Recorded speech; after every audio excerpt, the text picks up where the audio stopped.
Ողջույն, եթերում հարցազրույցն է, զրուցելու եմ վերլուծաբան Վահրամ Աթանեսյանի հետ։ Բարև ձեզ։ Շնորհակալ եմ պարոն Աթանեսյան հրավերն ընդունելու համար։ Պարոն Աթանեսյան, Միացյալ Նահանգների փոխնախագահի սպասված այցը արդյոք արդարացրեց այն սպասելիքները, որոնք մինչ այդ ձևավորվել էին մեզ մոտ հասարակական քաղաքական դաշտում։ Առաջին հայացքից այո,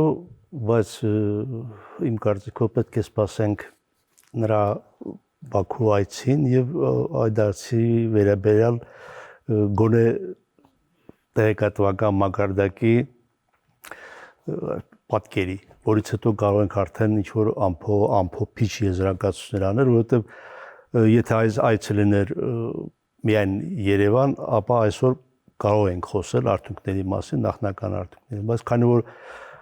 փաստացի դա տարածաշրջանային այց է, եթե նկատի ունենանք, որ փետրվարի 6-ին էլ Վենսը Իտալիայում հանդիպել է Վրաստանի նախագահին եւ արտաքին գործերի նախարարին, ապա պետք է սպասենք, կարծում եմ, Բաքու այցին եւ ստերեոտիպ վաղը օրվա վերջին մենք արդեն կարող ենք որոշակի ավելի հստակ պատկերացնել։ Դրանից հետո նոր կհասկանանք, թե կոնկրետ Միացյալ Նահանգները ինչ ուզում։ Ընդհանուր այս պարագայում իհարկե Վենսի Երևան այցից սպասելիքները տեղեկատվական հոսքերի եւ վերլուծական արձագանքների նկատառմամբ կարելի ասել լիովին արդարացված են։ Մինչ Վենսի հիմնական ուղերձներին եւ Երևանում հնչած հայտարարություններին անդրադառնալը շատ ենք տարբեր մարդկանց, փորձագետների, քաղաքական գործիչների հետ քննարկել ընդհանրապես նրա այցի կարևորության հանգամանքը։ Ես կուզեի ձեր դիտարկումը լսել, որքանով է կարևոր այս բարձրաստիճան պաշտոնյայի այցը Երևան։ Բարձրաստիճան պաշտոնյայի այցի կարևորությունը ինքը ԱՄՆ փոխնախագահը ներկայացրեց երեկ Հայաստանի վարչապետի հետ բանակցությունից հետո մամուլի համար հայտարարությամբ նա ասաց, որ Միացյալ Նահանգները խաղաղություն է կառուցում Հայաստանի եւ Ադրբեջանի միջեւ, այսինքն այն ինչ որ անցյալ տարվա օգոստոսի 8-ին հռչակագրվել է քաղաքական հայտարարության տեսքով, որի վկան եւ մասնակիցը Միացյալ Նահանգների նախագահն էր, այսօր գործնականանում է։ Այսքանով հանդերձ դա շատ մեծ կարևորություն ունի, որտեղ եթե մենք անդրադառնանք անցյալին, ոչ հեռավոր անցյալին, 1-2 տարվա կտրվածքով Ադրբեջանի նախագահի խոսույթին եւ այսօրվա իրավիճակին, ապա արմատական տարբերությունը ակնհայտ է, ակնառու է եւ այդ տարբերությունը ոչ թե Ադրբեջանի նախագահի ցանկությունն է, ինչպես նա հաճախ ներկայացնում է, այլ Միացյալ Նահանգների միջնորդությամբ անցյալ տարվա օգոստոսին կայացած գագաթաժողովն է, այսպես այդ գագաթաժողովը այլևս կարելի է անվանել խաղաղության գագաթաժողով, իրոք Հայաստան-Ադրբեջան խաղաղության գագաթաժողով։ Պարոն Աթանեսյան, կարծիքները շատ տարբեր են, թե ինչու է Միացյալ Նահանգները հիմա հետաքրքրված տարածաշրջանով եւ մասնավորապես տարածաշրջանում խաղաղության հաստատմամբ։ Մեկն ասում է Միացյալ Նահանգների հիմնական շահը Իրանն է, մեկն ասում է հիմնական շահը Կենտրոնական Ասիան Չինաստանից կտրելն է Հարավային Կովկասի միջոցով։ Մեկն ասում է Ռուսաստանի ազդեցության գոտին առհասարակ տարածաշրջանից չեզոքացնելն է։ Ինչու է Միացյալ Նահանգները հետաքրքրված հիմա տարածաշրջանով եւ ինչու է ուզում խաղաղություն հաստատել Ադրբեջանի ու Հայաստանի միջև։ Ես փորձագիտական այդ տպավորությունը կամ քաղաքական գնահատականը չեմ կիսում եւ համարում եմ թերի, եթե դա իմացության պակասից է եւ կարելի է անվանել մանիպուլատիվ, եթե իմանալով հանդերձ խնդիր ներկայացում է այնպես, որ Միացյալ Նահանգները հենց այսօր այժմ այս պահին է հետաքրքրում Հարավային Կովկասում։ Ով Ղարաբաղյան կարգավորման բանակցային մի շատ պատասխանատու, շատ լուրջ փուլ անցել է Միացյալ Նահանգների մոդերացիայով։ Եվ Հայաստանի ու Ադրբեջանի նախագահները այն ժամանակ Ռոբերտ Քոչարյանը եւ Հեյդար Ալիևը Քիվեստ է մեկնել առնվազն մտադրությունների մասին արձանագրություն ստորագրելու մտադրությամբ։ Այն ժամանակ սպասելիքները այդպես էին, որ Քիվեստում փաստաթուղթ է ստորագրվելու, այդ փաստաթղթի քաղաքական հովանավորը եւ իրական մոդերատորը եղել է Միացյալ Նահանգները, այստեղ գաղտնիք չկա եւ իդեպ մինչեւ 2008 թվականի նոյեմբեր Ռուսաստանը Լեռնային Ղարաբաղի խնդրի կարգավորման հարցում ակտիվ դերակատար չի եղել։ Նախ Միացյալ Նահանգները, հետո Միացյալ Նահանգներից միջնորդություն անցել է Ֆրանսիային Եվ հաստատորեն այն ինչ որ մենք ունեցել ենք որպես Ղարաբաղյան կարգավորման առաջարկությունների փաթեթ Մադրիդյան սկզբունքները ձևավորվել է Ֆրանսիայի միջնորդությամբ բանակցային գործընթացի արդյունքում։ Նույն տրամաբանությամբ մենք կարող ենք ասել, որ հնարավոր է ավելի ճիշտ, հնարավոր է մանիպուլացնել, որ Միացյալ Նահանգները սպասել է Ղարաբաղյան երկրորդ պատերազմի ավարտին, որպեսզի իր ներկայությունը այստեղ հաստատի։ Չէ, այսպիսի տեսակետներ կա, բայց պետք է ելնենք իրողությունից, որ 44-օրյա պատերազմի հրադադարի միջնորդը Ռուսաստանն էր, Լեռնային Ղարաբաղում հրադադարի պահպանման եւ բնակչության անվտանգության երաշխավոր Ռուսաստանն էր, խաղաղապահները, որը իր այդ պարտականությունները կամ չկարողացավ կատարել, կամ չկատարեց։ Հիմա պատմությունը դրա պատասխանը կտա եւ այսօր ինչ որ խնդիրներ ներկայացնել, թե Միացյալ Նահանգները հետպատերազմյան իրավիճակում փորձում է առավելագույն շահ քաղել, սա ես կարծում եմ այնքան էլ կոռեկտ չէ։ Իհարկե Միացյալ Նահանգները այստեղ ունեն շահեր, բայց Միացյալ Նահանգների շահը ոչ Ադրբեջանն է, ոչ Հայաստանն է։ Որն է։ Մասնակի, այլ ամբողջ տարածաշրջանը։ Հարավային Կովկաս կամ Սևծովյան Կասպյան տարածաշրջան, որի պետք է ինտեգրվի կենտրոնական Ասիան։ Սա ակնհայտ իրողություն է, բառացիորեն մի քանի ամիս առաջ Վաշինգտոնում հրավիրվել է կենտրոնական Ասիա Միացյալ Նահանգներ գագաթաժողով։ Դա առաջին անգամ է եւ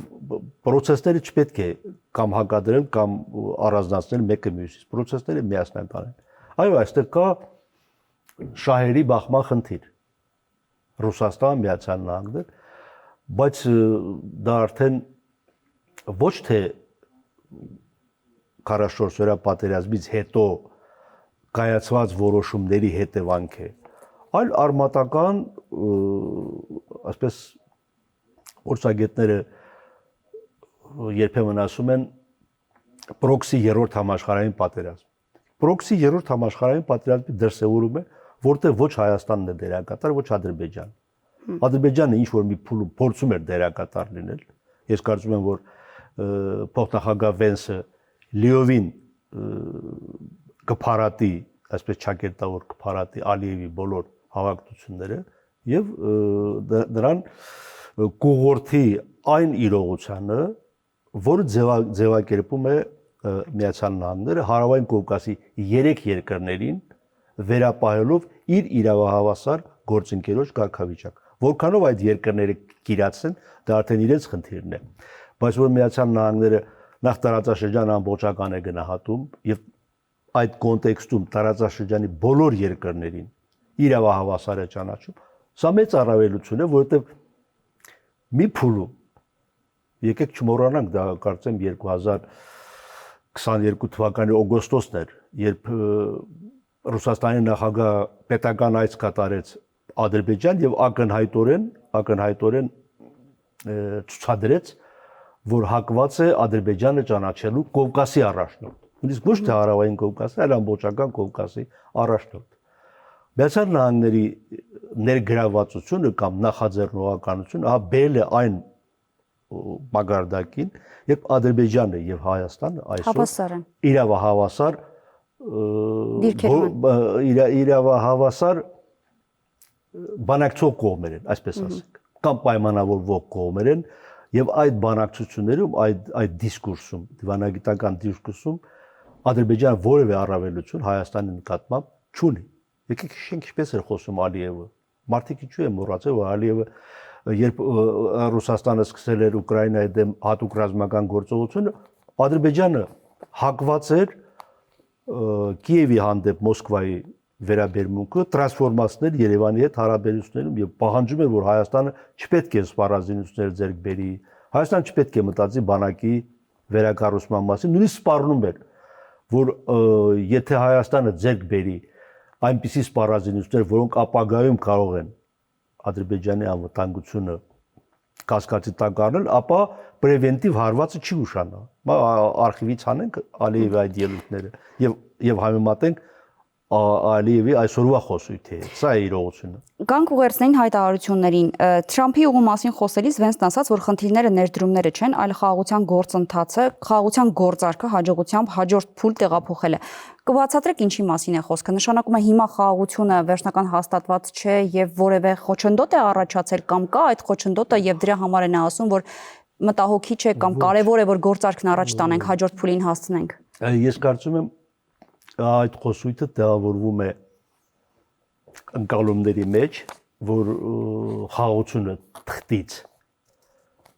իրական կյանքի, իրական միջավայրի վերածելը ժամանակ եւ ջանքեր է պահանջում եւ երբ ասում է խաղաղության գործընթացի հաջորդ փուլ, կարծում եմ նկատի ունի գործնական փուլը արդեն, որը նույնպես փորձություն է լինելու կողմերի համար։ Գործնական փուլ փաստաթղթի ստորագրում, թե գետնի վրա խաղաղության իրական հաստատման մասին է խոսքը։ Կարծում եմ առայժմ իրավապայմանագրային տեսք, որը ենթադրում է մեկնարկ, գործընթացի մեկնարկ, եկեք հաշվի առնենք, որ վերջերս տեղեկություն տարածեց, որ Եվրոպական զարգացման եւ վերակառուցման բանկը եւ Եվրահանձնաժողովի մասնագիտական խումբը տնտեսատեխնիկական փորձաքննություն է անցկացնում, հետազոտություններ անցկացնում երկաթուղու Նախիջևանի հատվածում։ Փաստորեն Նախիջևանի հատվածն էլ կառուցման, վերակառուցման կարիք ունի եւ այն, որ Հայաստանի տարածքով 43 կիլոմետր երկարության երկաթուղու շինարարությունը պետք է սկսվի, դա հենց արդեն խաղաղության հաստատման ճանապարհի հաջորդ փուլն է, որտեղ տարիներ շարունակ Ադրբեջանը միշտ Հայաստանին այսպես քննադատել է, վերջին շրջանում կշտամբում է, որ քաղաքական համաձայնությունները գետնի վրա չեն արտացոլվում։ Մեկնարկը, փաստաթղթային մեկնարկը, որին կհետևի անշուշտ գործնական աշխատանքների մեկնարկը, սա արդեն գործնական խաղաղության երկրորդ փուլն է։ Կարծում եք նման շեշտադրում կարվի նաև Բաքվում։ Կարծում եմ այո, անհրաժեշտաբար, որովհետև այդ դեպքում մեկնարկը կտրվեր Հայաստանում եւ դրանով էլ, ասենք, ուղերձ կհղվեր Ադրբեջանի, բայց Միացյալ Նահանգների շահագրգռվածությունը ոչ թե տվյալ դեպքում Հայաստանի հետ իր գործընկերությունը ընդգծելն է, այլ իր Հայաստանի եւ Ադրբեջանի հետ գործընկերությունը Հարավային Կովկասում խաղաղության եւ կայունության հաստատմանը ծառայեցնելը, համեմատաբար վարչակազմի այսօրվա վարչակազմի քաղաքականությունը սա է, եւ ես կարծում եմ այստեղ հայ-ադրբեջանական խաղաղության հաստատումը, հարաբերությունների կարգավորումը Թրամփի վարչակազմի եւ անձամբ նախագահ Թրամփի համար չափազանց կարեւոր է, որովհետեւ նա իրեն հայտարարել է 8 պատերազմ դադարեցնող գործնականում որևէ այլ կոնֆլիկտային գոտում այնպիսի իրավիճակ չի ստեղծվել, ինչպես հայ-ադրբեջանական հարաբերությունում եւ այստեղ խաղաղության ճանապարհի հաջորդ քայլը բնականաբար նրա համար դիվանագիտական ռեսուրս է, ասենք առաջիկայում խաղաղության խորհրդաժողով է հրավիրում, դա ներկայացնելու է Վենսի այցը, արդյունքները եւ բնականաբար ձգտելու է այս process-ը տրանսֆորմացնել Գազայում, հնարավորության դեպքում նաեւ ռուս-ուկրաինական հարաբերությունները։ Փաշինյանում Վենսը ստորագրել է միջուկային էներգիայի խաղաղ համագործակցության մասին հուշագիրը։ Սովորաբար Միացյալ Նահանգները, եթե չեմ սխալվում, 1-2-3 համաձայնագիրը բոլորի հետ չի կնքում եւ առանց դրա էլ չի կարող միջուկային տեխնոլոգիա փոխանցել։ Ինչու է Հայաստանի հետ դա անում։ Դա շատ կարեւոր է։ Խոսքը իհարկե այս պահին միջուկային խաղաղ էներգիայի համագործակցության ոլորտում բանակցությունների ավարտի մասին։ Այո։ Փաստաթղթեր բնականաբար նախապատրաստվում են, ենթադրաբար կարող են առաջիկայում ստորագրվել այլ մակարդակով, ասենք արտաքին գործերի նախարարների կամ չգիտեմ էկոնոմիկայի նախարարների մակարդակով չեմ կարող ասել, բայց միջուկային խաղաղ էներգիայի բնագավառում Ամերիկայի համագործակցությունը Հայաստանի հետ դա առաջին հերթին ամենակարևորը պետք է ընդգծենք անվտանգային երաշխիք է։ Այնտեղ որտեղ Միացյալ Նահանգները ունի նման մակարդակի ներկայացվածություն, նման մակարդակի համագործակցություն, սովորաբար այդ երկրները իրենց զգում են Միացյալ Նահանգների անվտանգային հովանոցի ներքո։ Ինչպես գործնականում դա կիրականանա։ Սա արդեն ժամանակի եւ քաղաքական կամքի արդյունք կարող է լինել ու ես կարծում եմ այստեղ մենք գործ ունենք Հայաստանի հետ Միացյալ Նահանգների պետական նպատակաուղղված քաղաքականության հետ ոչ թե ասենք իրավիճակային որտեղ տեսեք հերացող վարչակազմի հետ Հայաստանը ստորագրեց անցյալ տարի ռազմավարական համագործակցության մասին հուշագիր մտադրությունների արձանագրություն եւ այդ ժամանակ ընդդիմությունը ասում էր որ Բայդենը հեռանում է ահա կգա Թրամփը եւ կջնջի Թրամփը եկավ եւ չջնջեց չէ ավելի առարկայական է դառնում հիմա համագործակցությունը եւ եթե նույնիսկ այդ համագործակցությունը ես կարծում եմ որ տարիներ է տևելու եթե ոչ տասնամյակներ համագործակցությունը ծավալվի նոր դեմոկրատական վարչակազմի օրոք Միացյալ Նահանգներում ասենք հաջորդ ընտրություններով ենթադրենք դեմոկրատներն են գալիս իշխանություն ապա այդ քաղաքականությունը կարծես թե չի ընդհատվելու որտեղ դա մտնում է ինստիտուցիոնալ հուն արդեն Միացյալ Նահանգների անվտանգային դոկտրինի շրջանակներում տեղավորվում է Հայաստանի հետ բարձր տեխնոլոգիաների եւ միջուկային խաղաղ էներգիայի ոլորտում համագործակցության հեռանկար սա լուրջ առաջընթաց է հայ-ամերիկյան հարաբերությունների։ Պարոն Աթանասյան, շատ քննարկվեց նույն Վենսի այցից հետո ի վերջո Հայաստանը, Երևանը երբ է կողմնորոշվելու որ արևմտյան թե ռուսական թե մեկ այլ տարբերակ է ընտրելու փոքր մոդուլային կայաններ կառուցելու հարցում։ Հիմա այս պայմանավորվածությունները դեպի ուր են տանելու։ Գիտեք, այստեղ երբ դրվում է միանգամից, ասենք, մեկ անգամյա կամ չգիտեմ, վճռական մենակի ընտրության հարց, սա արդյունավետ չէ։ Ավելին, ինչպես ռուսներն են ասում, դա կոնտրպրոդուկտիվ մոտեցում է, որովհետև իշխանությունը, ցանկացած իշխանություն չպետք է կախված լինի մի թելից եւ չպետք է իր եւ երկրի, ասենք, ապագան պայմանավորի ինչ որ մի ուժային կենտրոնի կամ չգիտեմ, ինչ որ հովանավորի ընտրությամբ։ Տեսեք, Ռուսաստանը միջուկային գերտերություն է, չէ՞։ Ռուսաստանը 5-րդ տարին է, շուտով 5-րդ տարին է պատերազմ է մղում Ուկրաինայի հետ։ Երեք Ռուսաստանի արտաքին գործերի նախարար Լավրովը NTV հեռուստատեսությանը հարցազրույց է տվել, փաստորեն բացահայտել է, որ Ռուսաստանը դեռևս չի կողմնորոշվել։ Միացյալ Նահանգները իր ճշնամի են, թե ապագա պոտենցիալ գործընկեր։ Հիմա այս հարցին Մոսկվան երբ է պատասխանելու։ Կրկնում եմ, պատերազմի 5-րդ տարին է։ Ռուսաստանի արտաքին գործերի նախարարը բառացիորեն հայտարարում է, որ չի կարելի հիանալ նախագահ Թրամփի այն հայտարարություններով, որ նա ուղղում է Եվրոպային եւ Ուկրաինային, քանի դեռ գործնական քայլեր չեն կատարվել։ Այսինքն, եթե գործնական քայլեր կատարում է, Ուկրաինային պարտադրում է կապիտուլյացիա, ապա Միացյալ Նահանգները Ռուսաստանի բարեկամն է։ Եթե չէ բարեկամը չէ, ճշտամի է, հիմա մոդուլային ռեակտորների մասին կարող են դատել մասնագետներ, ես չգիտեմ։ Չեմ կարող։ Բայց նաև քաղաքական ազդեցության բան է սա։ Քաղաքական հարցությամբ որ երկրի մոդուլային ռեակտորը կամ որ երկրի հետ միջուկային խաղաղ էներգիայի բնագավառում համագործակցություն առավել անվտանգային տնտեսական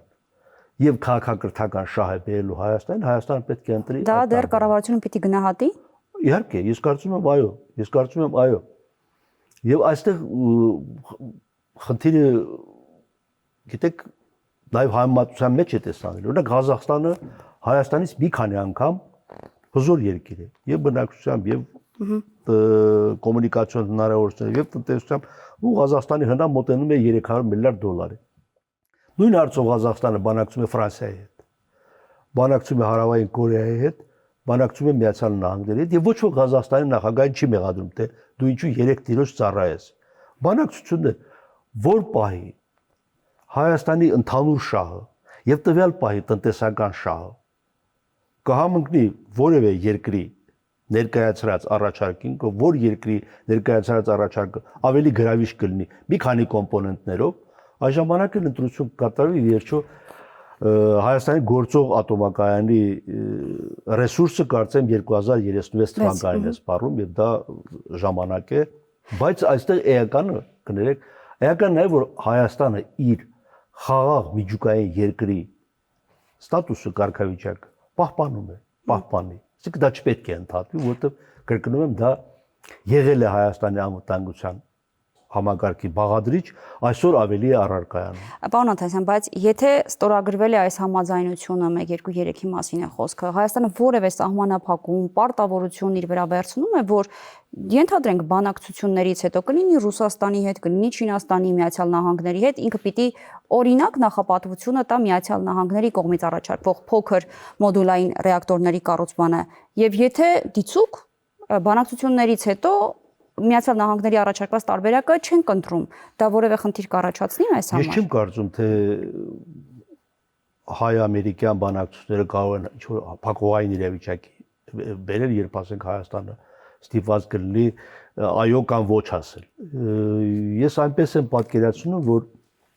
չլինելով ոլորտի մասնագետ Խոսքը իհարկե նաև քաղաքական ասպեկտի մասին է դրա։ Գիտեք, գերժամանակակից է առաջավոր տեխնոլոգիաներ, օրինակ ասենք կիսահաղորդիչների ներմուծում, ամերիկյան կիսահաղորդիչների ներմուծում ու ենթադրաբար նաև կիսահաղորդիչների արտադրություն Հայաստանում կամ արհեստական բանականության, չգիտեմ ինչ-որ կենտրոնի կառուցում։ Հիմա այս ծրագրերը ներգրվում են խաղաղ ատոմի բնագավառում հայ-ամերիկյան համագործակցության։ Եթե ներգրվում են, բնականաբար Հայաստանի ընտրությունը պետք է տեղավորվի այդ ուղեգծի մեջ, այդ ծիրի մեջ։ Եթե սա առանձին ծրագիր է, միջուկային էներգիայի բնագավառում համագործակցություն առանձին ծրագիր է, ապա այստեղ կարող է լինել ինչ-որ ընտրության տարբերակներ, բայց գիտեք, ելակետային փոխնախագահ Վենսի այն միտքն է, որ առաջատար տեխնոլոգիաները խաղաղության գործում զսպման միջոցներ են, դեպի Միացյալ Նահանգները այդ միջոցները առաջարկում է Հայաստանին, գնահատելով Հայաստանի քաղաքակրթական էությունը եւ վարչապետ Փաշինյանի Այսինքն անհանգստությունը, որ մենք կարող ենք այդ տեխնոլոգիաները դուրս տալ կամ արտահոսել, չկա Միացյալ Նահանգների մոտ։ Դժվարանում եմ ես նման խորությամբ գնահատել,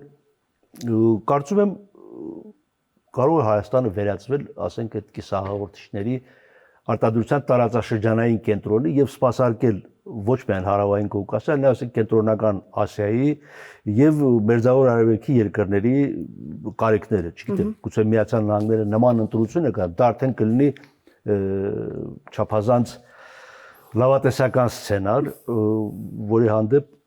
իհարկե մենք պետք է հույս պահենք։ Շատ լավ, մյուս հատվածը, որի վերաբերյալ հայտարարություն տարածվեց, վերաբերում էր նրան, որ հայկական կողմին 11 միլիոն դոլար արժողությամբ հետախուզական եւ անօդաչու թռչող սարքերի տեխնոլոգիաների վաճառք է լինելու։ Այստեղ իմիջիալից կարծիքներ կային այն մասով, որ այս դրոնները կարող են հետախուզական նպատակներով օգտագործվել ընդդեմ Իրանի։ Յուրաքանչյուր լավ բանի մեջ գուցե անընդհատ փորձ է արվում տեսնել մի վատ բան։ Ձեր կարծիքը ո՞նց է հնարավոր եղել սա եւ ինչու է Միացյալ Նահանգները սա անում ու ինչ հնարավորություն է դա բացում ռազմական առումով։ Գիտեք, ես ռազմական փորձագետ չեմ, ընդհանրապես այդ ոլորտը ինձ անծանոթ է։ Բայց ես այսպեսի մի դիտարկում կարող եմ անել, որ փոխնախագահ Վենսի Հայաստանն այցից առաջ պաշտպանության նախարարությունը ցուցադրեց Հնդկաստանից ձեռք բերված սպառազինություններ։ Այդ սպառազինությունների շարքում կան ինքնագնաց հրետանային համակարգեր։ Այդ ինքնագնաց հրետանային համակարգերը սովորաբար ինչքանով թույլ են տալիս տեղեկատվության, ասենք, բաց աղբյուրները գործում են կոորդինացիայի միջոցով։ Այո։ Այսինքն թիրախները պետք է նշվեն, փոխանցվեն, որպեսզի այդ հրետանային համակարգերը աշխատեն։ Ես կարծում եմ այդ հետախուզական ածսները ձեռք են բերվել